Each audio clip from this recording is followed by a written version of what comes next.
Hello guys, welcome back to Lineup. For today's video, here going to show you how to fix Tineco iFloor 3 Max Light flashing. So if you're interested, let's start the tutorial. So if you're having issues with your Tineco iFloor 3 Max, there are a few things that you may want to try doing here.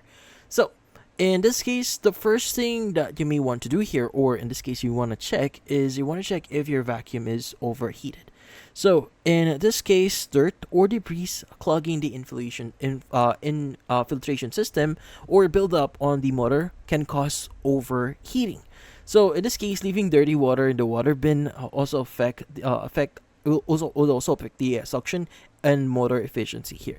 So in order for you to resolve this, is you may want to let the vacuum cool down for a while. So leave it unplugged or not used for a few minutes or even an hour. And also you may want to empty the dirty water tank and clean it. And also remove the HEPA filter and filter holder and floater. Rinse them under running water and also clean the air filter with the damp cloth. Now let all parts dry completely before reassembling. Now, another thing that you may want to consider here is you want to check if your vacuum is actually charged. So in this case, a low battery, or or if the battery is not charging properly. Also, the charger or adapter, it may be overheated, and also using a incorrect charger or voltage, which is around like AC 100 to 240 volts. So yeah, what you could do here is you may want to unplug the charger, allow everything to cool down. Also, reconnect the charger and check that the vacuum is charging properly, and also verify the power voltage and ensure you're using the correct charger. Now, also, it may be because your brush roll is blocked here. So, like for example, hair, dust, and debris can get tangled in your brush roll here, preventing it from spinning properly. Now, this blockage can cause the motor to overheat.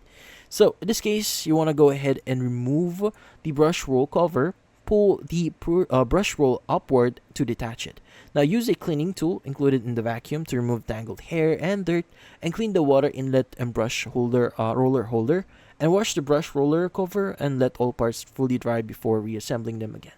So yeah, so the general thing that you may want to do here is you want to make sure that your device is always clean. After use, make sure to clean it. Don't leave it dirty, so that every time you use it again, you won't have to worry about overheating or experiencing this problem here. But in this case, that's about it.